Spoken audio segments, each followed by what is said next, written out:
Everyone. તો આજનો આપણો ટોપિક છે ટ્રાન્ઝેક્શન મીડિયા અને તેના ટાઈપ।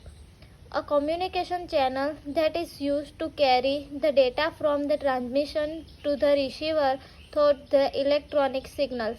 એટલે કે જ્યારે કોમ્યુનિકેશન ચેનલ હોય તેના ડેટા છે તેને કેરી કરવા માટે ટ્રાન્સમીટર ટુ રિસીવરમાં જે ડેટા આપણે પાસ કરીએ છીએ ઇલેક્ટ્રિક સિગ્નલ થ્રુ તેને કેરી કરવા માટે આપણે ટ્રાન્ઝેક્શન મીડિયાનો યુઝ કરીએ છીએ। In data communication it work like a physical path between the sender to receiver. એક ફિઝિકલ પાથ જેવું કામ કરે છે સેન્ડર ટુ રિસીવર સુધી ડેટાને પહોંચાડવા માટેનું। ટ્રાન્ઝેક્શન મીડિયા છે બે ટાઈપના હોય છે, ગાઇડેડ અને અનગાઇડેડ, એટલે કે વાયર્ડ મીડિયા અને વાયરલેસ મીડિયા।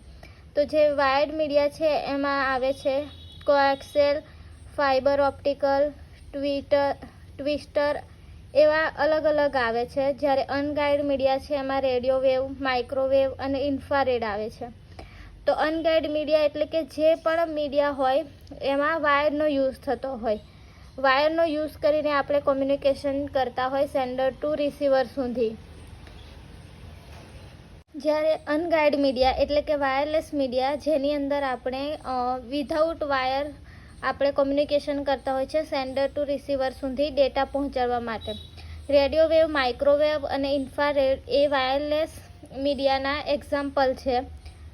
રેડિયો વેવ છે તો રેડિયો વેવ છે ઇઝી છે બધા વેવ કરતાં, અને આપણે જે એફએમ અને એએમ રેડિયો યુઝ કરીએ છીએ તો એની અંદર આ રેડિયો વેવનો યુઝ થાય છે।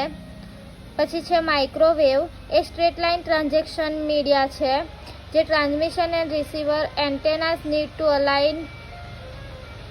ઇન્ફ્રારેડ વેવ છે તે સ્મોલ ડિસ્ટન્સ માટે કોમ્યુનિકેશન કરવા માટે આપણે યુઝ કરીએ છીએ।